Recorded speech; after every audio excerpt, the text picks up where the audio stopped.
The arithmetic was merciless. Between January 12th and March 27th, 1942, German U-boats operating off the North American coastline sank 137 Allied merchant vessels. The tonnage sent to the ocean floor exceeded 650,000 tons. Fuel oil, ammunition, food, military equipment, everything the United States needed to wage war. American shipyards were building vessels. American submarines and destroyers were sinking German U-boats. But somewhere in that equation, the mathematics favored Germany. More ships were dying than being replaced. For the first time in the war, American military planners questioned whether the nation could sustain its maritime supply lines. President Franklin Roosevelt understood the crisis differently than his military advisors. Where Navy strategists saw a tactical problem requiring new escort vessels, improved radar, and better convoy organization, Roosevelt saw an opportunity to apply creativity and deception. He suggested to Admiral Ernest King, Commander-in-Chief of the United States Fleet, that deploying Q-ships might solve the submarine problem. Q-ships were merchant vessels secretly converted into warships, designed to lure German submarines to the surface, where the armed merchant crew could destroy them at close range. This tactic had achieved limited success during the First World War. Why not revive it? Admiral King received the suggestion with skepticism. Q-ship tactics belonged to 1917 technology and 1917 doctrine. By 1942, German submarine commanders understood the trap. They had studied British Q-ship operations in the previous war. They knew what to look for. A merchant vessel operating alone in dangerous waters, behaving too cautiously, with a crew that seemed too disciplined for merchant sailors. Standing orders issued to all U-boat commanders in January 1942 explicitly warned against surfacing near suspicious merchant ships. Attack from maximum range with torpedoes. Do not close to gun range. Do not give the enemy opportunity for surprise. But King was under pressure. The president had suggested the program. Congress was questioning why American shipping losses seemed to increase each week. The public was reading newspaper accounts of ships sunk within sight of American beaches, of oil slicks washing up on tourist beaches, of cargo lost to the bottom of the Atlantic. Something dramatic had to be done immediately, even if the strategic wisdom of that action was questionable. King authorized Project LQ with reluctance rather than conviction. 5 civilian merchant vessels were selected for conversion. Portsmouth Navy Yard in Kittery, Maine became the transformation site. The work was performed in complete secrecy. No official press releases, no standard Navy records, no paper trail that could be traced through normal requisition procedures. $500,000 came from an emergency fund, ensuring expenditures bypassed normal accountability systems. All documentation was maintained in a single secret file under the exclusive control of the Chief of Naval Operations. USS Attic, hull number AK-101, began life as SS Ville Franca, a Portuguese-registered cargo steamer built in 1912. The vessel displaced 3,400 tons, operated on steam power from a single boiler, and achieved a maximum speed of 9 knots under ideal conditions. By the standards of 1942 warship capability, USS Attic was almost comically inadequate. Her top speed guaranteed she could never chase a submerged U-boat. Her single screw meant damage to that propeller would render her immobile. Her structure was civilian. No armor plate, no watertight compartments designed for combat. No ability to absorb damage that a real warship could survive. The Navy's engineers accepted these limitations as the price of deception. A slow, elderly merchant vessel would look exactly like what German commanders sought: an easy target, a ship worth sinking with deck guns to conserve expensive torpedoes. That perception was the entire tactical concept. The Q-ship strategy required submarines to surface, approach to close range, and attempt to sink the merchant vessel with artillery fire. At that moment, when the German commander believed he was about to finish an ordinary merchant ship, the Q-ship's concealed weapons would be revealed. Four 4-inch naval guns were hidden behind carefully constructed false panels on the deck. The panels could be dropped hydraulically in seconds, exposing the guns in firing position. 8 machine guns were concealed in what appeared to be cargo handling equipment. 6 depth-charge projectors were disguised as standard cargo gear. All ammunition hoists ran from the magazines through the ship's interior to the weapon positions, creating an integrated gunnery system that civilian mariners would never possess. The ship's hold was packed with pulpwood, low-density timber that would provide buoyancy even if the vessel took multiple torpedo hits. This was not equipment intended to enable USS Attic to survive and continue fighting. This was equipment designed to keep the ship floating long enough for the crew to abandon her safely. The entire tactical concept rested on a single assumption: that the Germans would surface, that the Q-ship's hidden weapons would achieve surprise, and that supporting destroyer escorts positioned nearby would arrive in time to finish the damaged U-boat. On March 5, 1942, Lieutenant Commander Harry Linwood Hicks arrived at Portsmouth Navy Yard to take command of USS Attic. Hicks came from South Carolina, Naval Academy class of 1928. He had served on destroyers and cruisers, learning gunnery and naval tactics through years of peacetime service. By 1942, Hicks was a professional naval officer who understood that he was assuming command of an experimental weapons platform that had never been tested in actual combat, that would operate in waters known to contain experienced German submarine commanders, and that would be vulnerable to weapons against which USS Attic's defenses were inadequate. Hicks knew the historical record. British Q-ships in World War I had achieved mixed results at best, occasionally catching a German submarine commander by surprise, more often being sunk themselves when German tactics evolved to avoid the trap. Hicks knew that 4 previous Q-ship patrols had produced 0 German submarine kills. He knew that the program existed because of political pressure rather than strategic conviction. He knew his ship was slow, poorly armed, and crewed by sailors with 3 weeks of training in operating concealed weapon systems. What Hicks believed in was the mission. He had assembled his crew of 141 men, officers, and enlisted sailors, ranging from teenagers to men in their 30s, and trained them intensively on how to operate the hidden guns, how to drop the hydraulic panels, how to aim under combat conditions, how to remain hidden until the final possible moment. Some crew members came from the enlisted ranks with years of Navy service. Others had volunteered after Pearl Harbor and possessed minimal maritime experience. All of them understood that they were sailing into danger on a ship that was not ready for combat. On March 23, 1942, at 1300 hours, USS Attic cast off from Portsmouth Navy Yard. The weather was clear but cold, with winds from the north. The ship looked exactly like an aged cargo steamer: rust streaks on the hull, faded paint that suggested years of merchant service, no visible military equipment, no Navy markings. The vessel flew no flag. She was simply another merchant ship departing American waters, heading toward her assigned patrol area in waters known to contain German submarines. Shipyard workers watched from the dock as USS Attic passed the harbor breakwater and disappeared into the Atlantic. All anyone could do was wait for reports. The ship maintained radio silence. Operational security required absolute secrecy about her position and mission. 3 weeks later, the first communication from USS Attic would be an SOS, a distress signal from a ship already dying.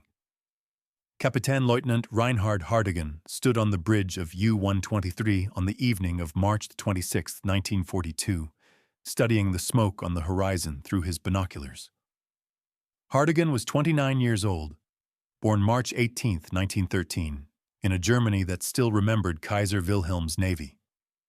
He had trained originally as a naval aviator before a crash injury in 1939 forced him into the submarine service. That decision had transformed him into one of Germany's most effective U-boat commanders. U-123 was a Type WWII submarine, one of only 5 long-range boats selected for Operation Drumbeat, the initial German assault against American shipping. The boat displaced 1,068 tons submerged, carried 14 torpedoes, mounted a 105mm deck gun and two 20mm anti-aircraft cannons, and had sufficient fuel capacity to cross the Atlantic, operate for weeks off the American coast, and return to port in France. Most German U-boats operated in the North Atlantic hunting convoys. The Type WWII boats were different, larger, more heavily armed, capable of independent operations across vast ocean distances. Hardigan had departed Lorient, France on December 23, 1941, as part of the first wave against American targets. His orders were direct and unambiguous: penetrate as close to New York Harbor as possible, sink as much shipping as possible, conserve torpedoes when feasible by using the deck gun on defenseless targets, and return when ammunition or fuel ran low. On January 12, 1942, Hardigan had inaugurated Operation Drumbeat ahead of schedule by sinking the British freighter Cyclops off Nova Scotia, killing 98 of the ship's complement. He had continued south along the American coast over the following weeks, sinking ship after ship, tankers, general cargo vessels, refrigerated ships carrying supplies to Britain. The American response to these sinkings was bewildering to Hardigan. Coastal cities refused to implement blackout procedures because they feared economic damage to tourism. Navigation lights illuminated harbors and shipping channels throughout the night. Merchant ships sailed alone, fully lit, on predictable routes at consistent speeds. Hardigan later wrote in his patrol log that it was nearly incomprehensible how unprepared the Americans were. The entire eastern coastline glowed in the darkness like a carnival lit for celebration. Ships were silhouetted against the light from coastal cities, making them perfect targets for submarine attack. During his first patrol, Hardigan sank 9 vessels totaling 53,000 tons. He returned to Lorient on February 9, 1942, and was awarded the Knight's Cross by Admiral Karl Dönitz himself. After refitting and resupply, U-123 departed on her second patrol on March 24. Hardigan's orders remained unchanged: hunt, sink, conserve torpedoes, return when necessary. The patrol had proceeded successfully. Hardigan had already sunk 9 additional vessels on this second cruise, when his lookout reported smoke on the horizon at 1700 hours on March 26. The target appeared through Hardigan's binoculars as an ordinary merchant vessel. Single funnel, old construction, slow speed, no visible escort, no apparent armament. The ship was traveling alone, which was both unusual and encouraging. Most merchant vessels by late March 1942 were beginning to sail in organized convoys with destroyer escorts. A lone merchant ship in these waters was either a straggler separated from a convoy or a vessel operating independently under the assumption that a solitary target was less likely to be discovered than a formation. Hardigan made the decision that would alter the final outcome of his patrol. He decided to shadow the target, remaining submerged and out of sight, waiting for optimal conditions to attack. The decision reflected standard German submarine tactics. A slow merchant vessel offered no possibility of escaping. Torpedoes could be wasted later if a more valuable target appeared. The deck gun could finish this vessel while conserving expensive underwater weapons for targets worth the expenditure. U-123 followed USS Attic for hours, maintaining submerged position, tracking the merchant vessel's course and speed.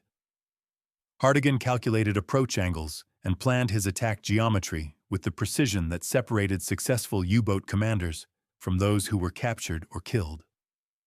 At 1937 hours, Hardigan gave the order to surface. The submarine's diesel engines roared to life, pulling the boat upward through the darkening Atlantic. The coming tower broke the surface. The diesels transitioned to full power, driving U-123 toward its prey at full surface speed. Hardigan maneuvered U-123 into firing position on USS Attic's port quarter, establishing a range of approximately 700 yards. From that distance, a single G-7E torpedo would strike the merchant vessel. The shot was routine, a slow, unescorted target at close range with no defensive capability. Hartigan fired one torpedo. The impact detonated on USS Attic's port side beneath the bridge. The explosion was catastrophic. Fire erupted from the cargo holds. The ship listed slightly to starboard, revealing the torpedo damage. Smoke poured from multiple points along her deck. Men could be seen running across the exposed deck surfaces. A lifeboat was being lowered on the starboard side. It looked exactly like a routine merchant ship taking a torpedo hit. Crew attempting to abandon vessel. No weapon systems activated. No defensive fire returned. Hartigan moved U-123 around USS Attic's stern to deliver the finishing shot. He had seen this sequence hundreds of times. A slow merchant vessel, hit once by a torpedo, beginning its death process. A crew abandoning ship in panic. No organized response, no evidence of danger to the submarine. German procedure was to move into position for the final kill. That was when Lieutenant Commander Hicks gave the order. The hydraulic panels dropped. The concealed 4-inch guns swung into firing position. 8 machine guns opened fire from their hidden positions simultaneously.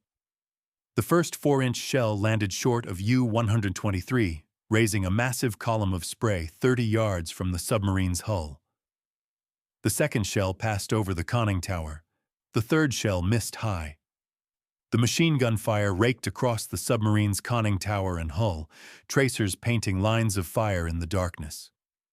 One round struck a young midshipman standing watch on U-123's bridge. The impact threw him backward, a chest wound that would kill him within minutes. His name was lost to history. German records from Operation Drumbeat were incomplete, and many crew members who served on the Type Wind C boats never returned to provide post-war documentation. Hartigan reacted with combat instinct honed through weeks of operations against merchant shipping. His first reaction was disbelief. This elderly merchant vessel had guns, which violated every assessment of the target. His second reaction was survival. He ordered full throttle on both diesel engines and initiated emergency dive procedures. U-123's hull vibrated as the engines generated maximum power, producing thick, black smoke that obscured the submarine from the gunner's vision. The submarine accelerated away from USS Attic, presenting a narrow profile to the gunners. The 4-inch guns continued firing, but hitting a moving submarine at night was significantly more difficult than engaging a stationary or slow-moving merchant vessel. Shells passed to the sides of U-123 or exploded overhead. Machine gun fire continued raking across the hull and conning tower, but the bullets could not penetrate the submarine's pressure hull. Hartigan had been extraordinarily fortunate. He had come within seconds of U-123 being destroyed. A single well-placed shell could have crippled the boat. A hit from multiple shells could have sunk U-123 with all hands. His crew of 46 men had been saved by Hartigan's immediate reaction and the darkness that made accurate gunnery difficult.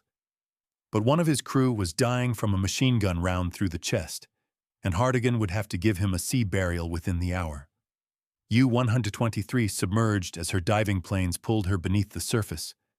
The firing from USS Attic ceased as the target disappeared from view. Below the water, Hartigan assessed his situation. The submarine was intact.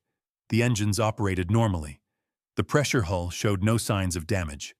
The torpedo tubes were still armed. U-123 could still fight.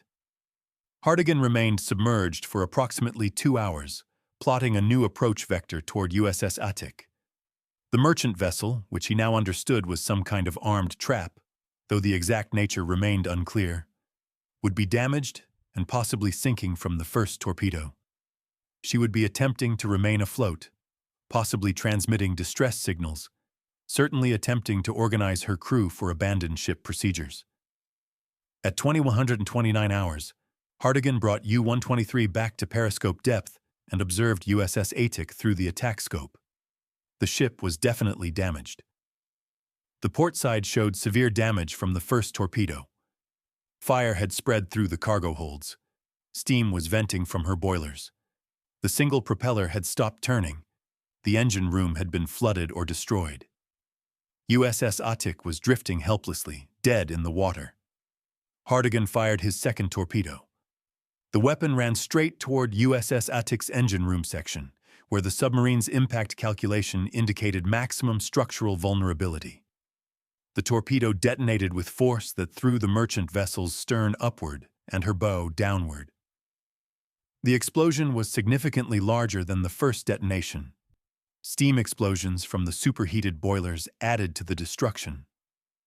USS Attic's propulsion was completely destroyed. The single propeller hung motionless. The ship began settling forward as the stern rose higher out of the water. Crew members were abandoning ship in earnest now. Lifeboats were being lowered. Men were jumping overboard into the dark Atlantic. Some wore life jackets. Others had nothing but the clothes they were wearing and whatever buoyancy they could improvise. Hartigan surfaced U-123 at 0327 hours to observe the final moments. USS Attic was dying slowly. The pulpwood cargo that lined her hold was providing unexpected buoyancy. A normal merchant vessel with iron cargo would have sunk rapidly. USS Attic, packed with low-density timber, refused to go down despite the catastrophic damage. Then something inside the dying merchant vessel detonated. The explosion was enormous, far larger than either torpedo impact. Ammunition magazines, fuel supplies, or some combination of ordnance inside USS Attic's holds detonated in a violent secondary explosion. Fire erupted from multiple points. The ship's structure cracked. Debris flew hundreds of feet into the air. The entire vessel seemed to disintegrate in the explosion's violence. When the flames subsided and the debris settled, USS Attic was gone. Nothing remained on the surface except wreckage, oil slick, and the scattered remnants of lifeboats and personal equipment. 141 American sailors had been aboard USS Attic. None of them survived to see daylight. The severe gale that had been building throughout the afternoon reached full intensity immediately after the explosion. Waves exceeded 15 feet. Wind speeds approached 40 knots. The lifeboats that had been launched minutes before the final explosion were caught in the building storm. Within hours, every lifeboat was either capsized or swamped. The men who had survived the torpedo hits and the explosion did not survive the Atlantic's fury. Hartigan performed the only ritual he could offer the dead. He ordered U-123's crew to gather on deck.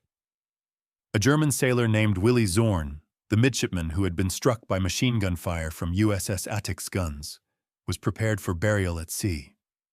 The body was wrapped in canvas weighted with ammunition. The crew stood in silence as the body was committed to the ocean. 1 German casualty. 141 American casualties. The exchange had been entirely one-sided. Hartigan recorded the engagement in U-123's log with minimal commentary. A merchant vessel encountered, attacked with 1 torpedo, followed by a second torpedo after the ship was disabled. Enemy vessel sunk. 1 crew member killed in action. Mission accomplished. He ordered U-123 to remain in the area long enough to confirm that no survivors were visible on the surface. At 0430 hours, with no lifeboats or survivors observed, he ordered the submarine to depart the area and resume patrol operations. What Hartigan did not know was that his encounter with USS Attic had been recorded and was already generating signals traffic throughout the American naval communication system. USS Attic's radio operator had transmitted an SOS distress signal as soon as the first torpedo struck. The signal was incomplete and fragmentary, broken by the violence of the explosion, interrupted by emergency procedures, cut short when the final detonation destroyed the radio equipment. But the signal was sufficient for American naval communications to establish that a ship had been attacked approximately 300 miles east of Norfolk, Virginia. USS Asterion, USS Attic's sister ship in Project LQ, was patrolling approximately 240 miles south of USS Attic's last known position. Commander George Walter Legwin received the fragmentary distress signal and immediately ordered a course change northward. Throughout the night of March 26th and into March 27th, Asterion steamed northward, searching for any indication of USS Attic's location or status. At first light on March 27th, Asterion's lookouts scanned the horizon with binoculars. They saw nothing. No damaged ship, no lifeboats, no oil slick, no survivors. The ocean appeared empty. Asterion expanded the search grid, covering wider areas around the estimated position of the distress signal. At approximately 1400 hours, crew members spotted debris scattered across the water surface.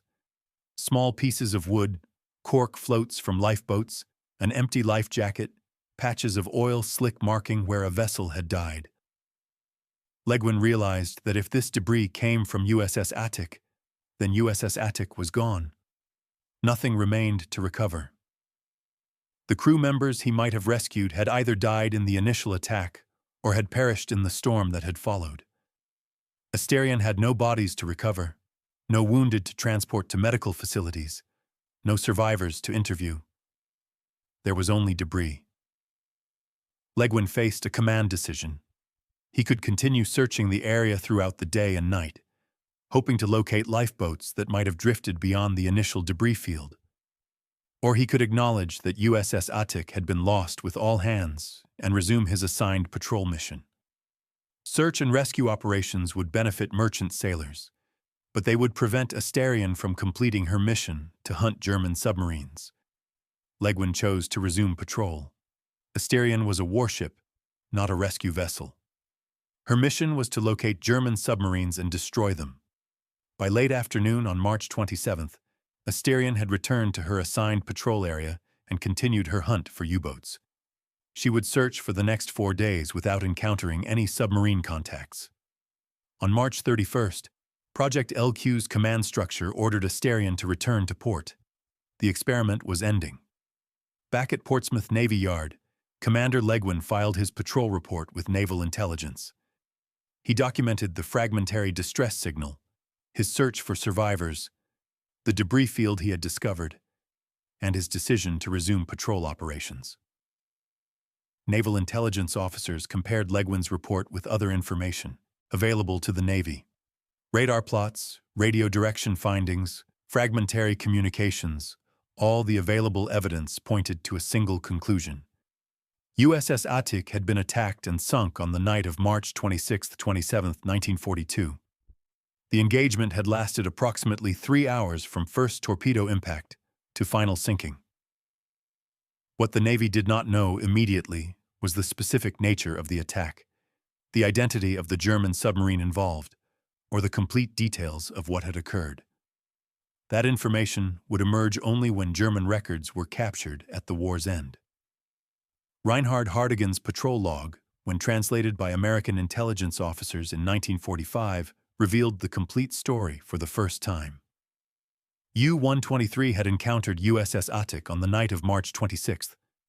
Hartigan had recognized the ship as some kind of armed trap after the first gunfire exchange. He had maneuvered for a second attack and had fired a second torpedo. USS Attic had sunk completely. On April 9, 1942, Radio Berlin broadcast an official German military announcement. The German High Command reports that a Q-boat of approximately 3,000 tons has been sunk by a torpedo after a battle fought partly on the surface with artillery and partly beneath the water with bombs and torpedoes. The Germans knew exactly what they had sunk.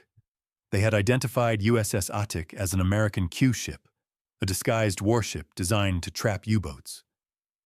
More importantly for German submarine operations, Berlin transmitted this information to all U-boat commanders with new standing orders. Be extremely cautious of merchant vessels operating alone. Armed traps were known to exist. Attack from maximum range with torpedoes whenever possible. Do not surface. Do not close to gun range. Admiral Ernest King received the news of USS Attic's sinking with controlled fury. The vessel had been lost on her first patrol. All 141 crew members were dead. The program that King had authorized with reluctance had produced exactly 0 German submarine kills while sacrificing an entire ship and her crew.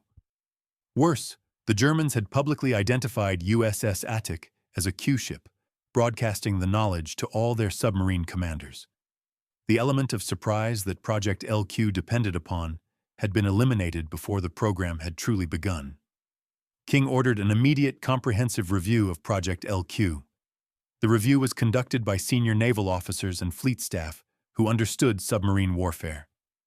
Their assessment was brutal and unambiguous. Q ships were conceptually flawed for modern naval warfare. The tactic had achieved marginal results during World War I when submarines spent most of their time on the surface and possessed limited battery capacity. By 1942, German U-boat commanders had studied British Q-ship tactics from the previous conflict. They understood the signs of an armed trap. They possessed standing orders to attack from maximum range with torpedoes rather than surfacing to use deck guns.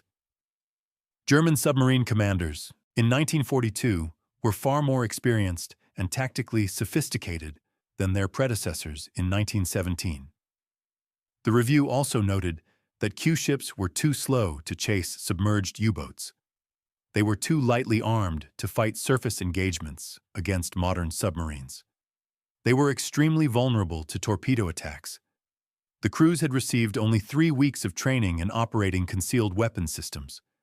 Supporting destroyer escorts positioned to assist damaged Q ships were too far away to provide effective help when Q ships encountered trouble.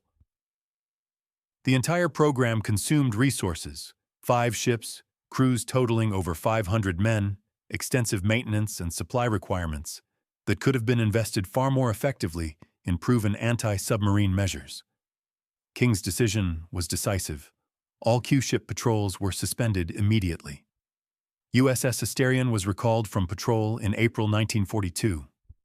USS Bighorn completed 1 additional patrol in May before being reassigned to standard cargo duty. USS Eagle was decommissioned.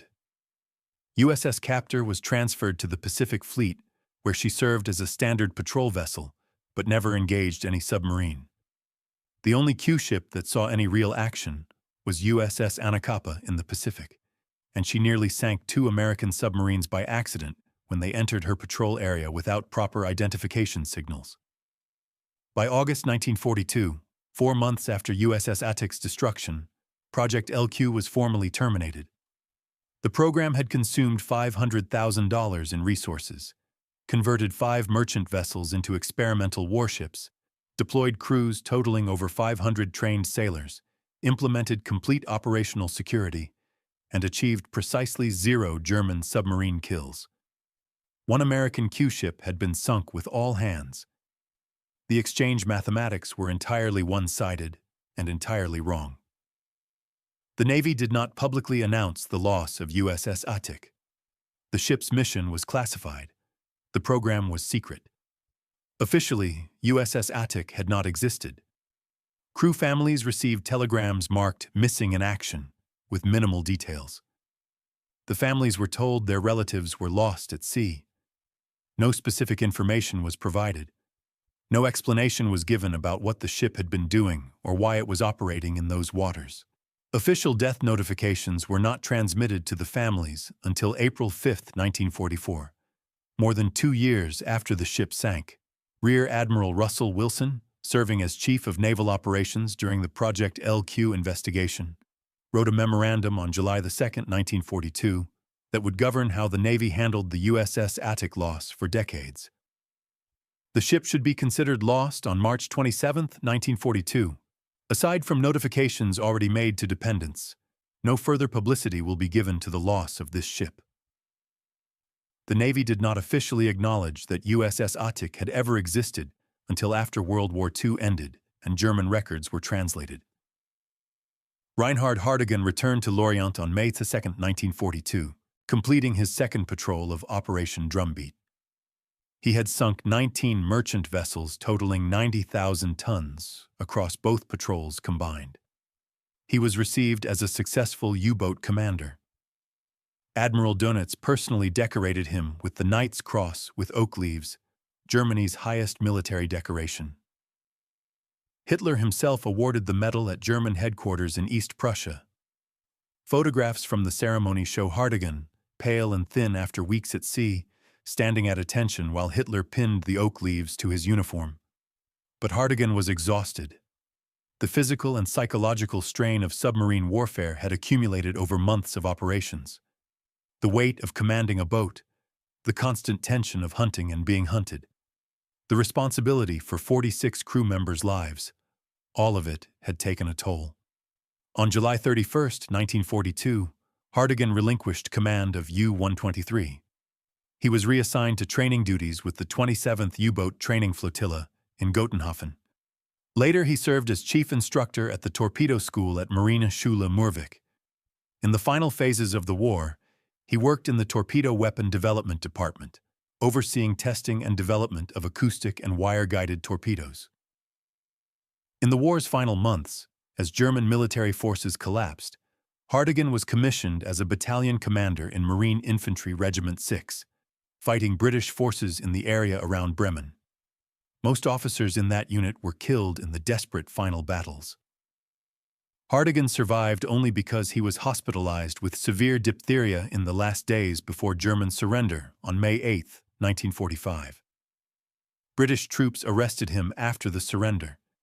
He spent 18 months as a prisoner of war before being released in late 1946. Hartigan returned to Bremen and established an oil trading business. The business was successful. He accumulated substantial wealth through post-war commercial activities. In 1952, he was elected to Bremen's city council as a representative of the Christian Democratic Union Party. He served on the council for 32 years until 1984. He was active in Veterans Affairs and maintained contact with other surviving U-boat commanders. Hartigan lived to be 105 years old, dying on June 9, 2018, in Bremen. He was the last surviving U-boat ace from Operation Drumbeat. When interviewed in his later years, Hartigan was cautious about discussing the war. He stated repeatedly that he was not a Nazi, that he served Germany rather than Hitler, that by 1942 he and his crew understood Hitler was a madman driving Germany toward catastrophe. He expressed skepticism about some aspects of Nazi atrocities, though historians note he was positioned at training bases during much of the war and never served on the Eastern Front, where the most severe crimes were committed.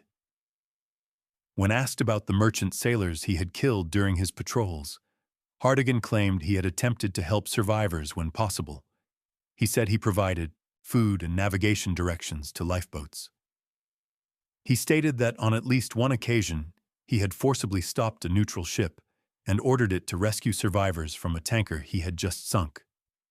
Historical records partially support these claims. Survivors from several vessels Hartigan attacked reported that the U-boat surfaced and the commander provided information about the nearest shipping lanes or land. Hartigan never specifically mentioned USS Attic in his memoirs or interviews.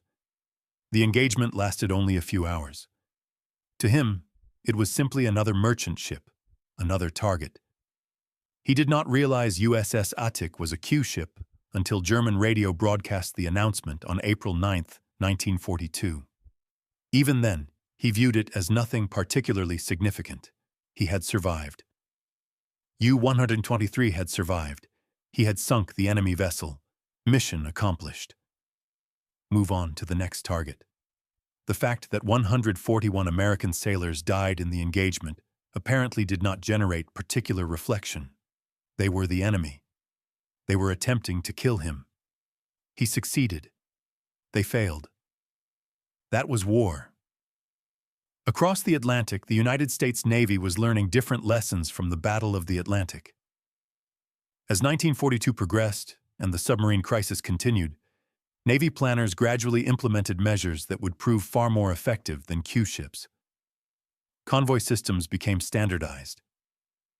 Every merchant ship crossing the Atlantic sailed in organized groups, protected by destroyer escorts and corvettes equipped with sonar and depth charges.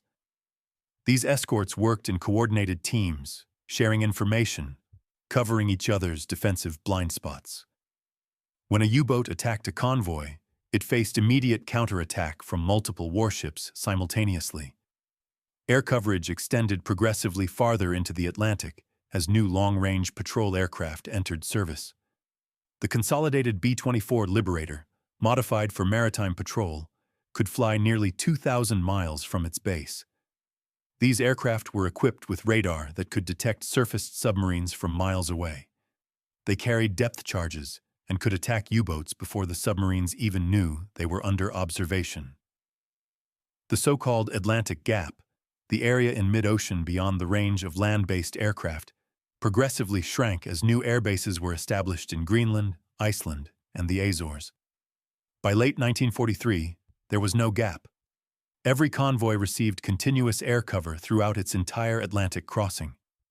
Escort carriers, small aircraft carriers built on merchant ship hulls, provided air support even in the middle of the ocean. These ships were exactly what Project LQ should have been. They looked like merchant vessels but provided genuine defensive capability through aircraft operations rather than concealed guns and tactical deception. Technology improved dramatically. Sonar became progressively more accurate. Depth charges became more powerful and could be deployed in patterns that increased hit probability. Hedgehog and Squid anti-submarine mortars could fire multiple explosive charges in patterns ahead of attacking ships.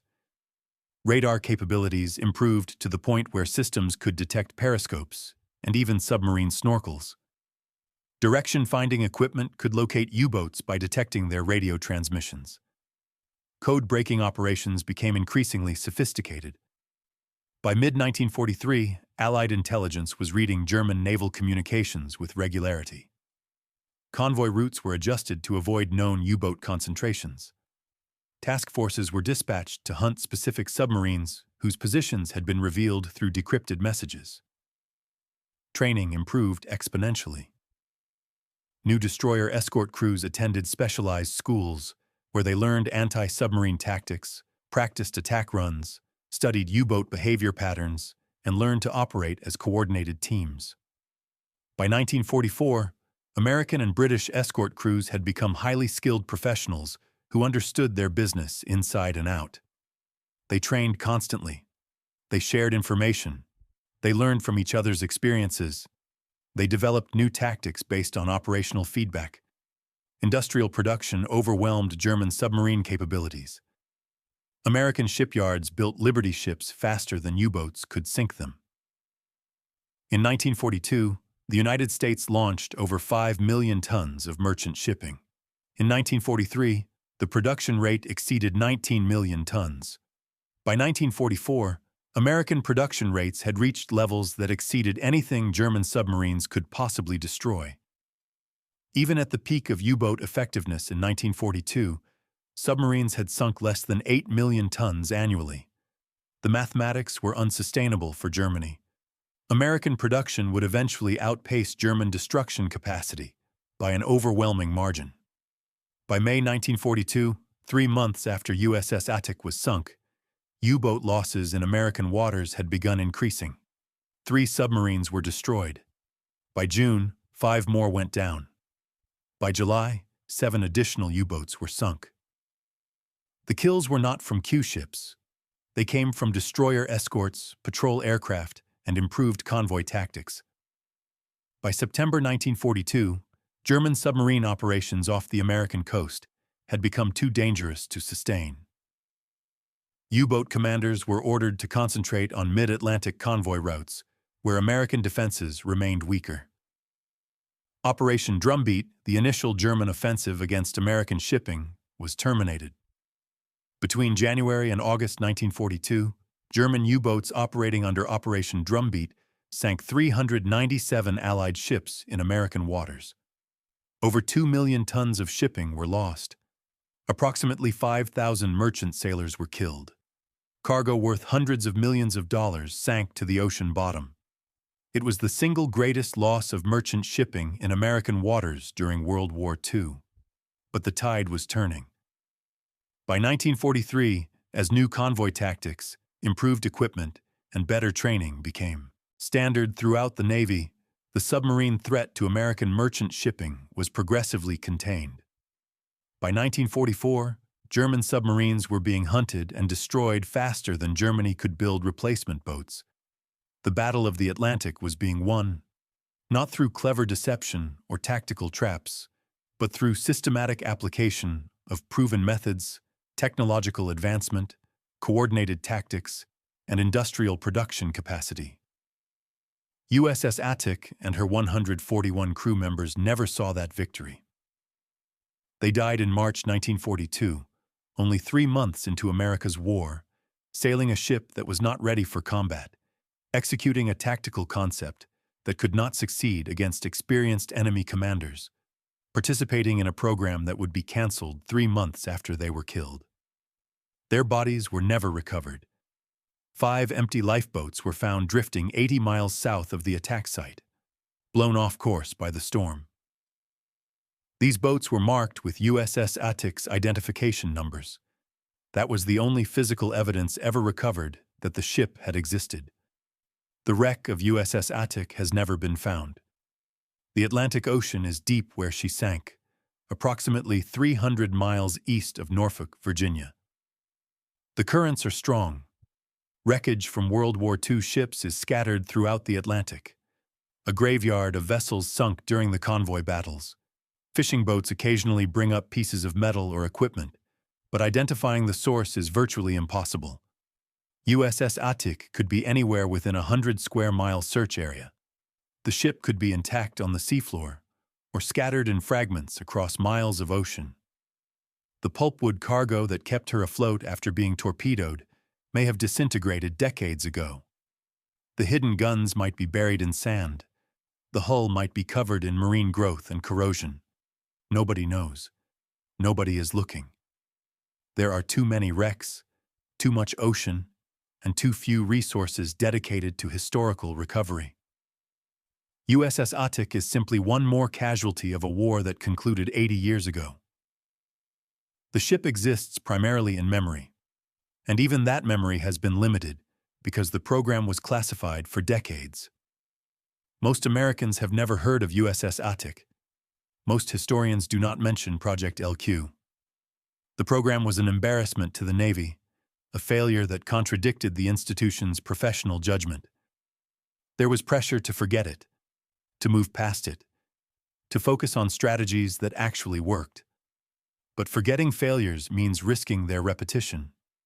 Remembering USS Attic means remembering that wars are won not through desperate gambles on unproven concepts, but through careful planning, proper equipment, realistic tactics, and the willingness to admit when a strategy is not working and shift to approaches that function.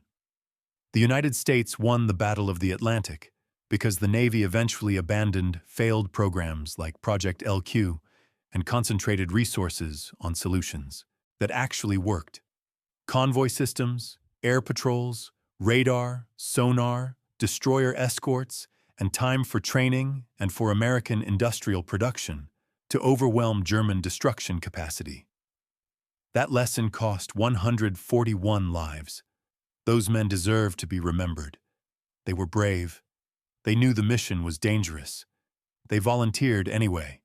They deserved far better than to die on a ship that was not ready, executing a plan that could not succeed, participating in a program that was canceled before most Americans even knew it existed. The 141 men of USS Attic, officers, petty officers, gunners, engine room crew, deckhands, most in their 20s, some teenagers, all far from home, are memorialized on tablets of the missing at various military cemeteries. Their names are carved in stone, but they have no graves. They rest somewhere on the bottom of the Atlantic Ocean. They died so that future generations could learn that desperation is not strategy, that pressure is not wisdom, and that sometimes the most important decision a leader can make is knowing when to abandon a failing program and try something better.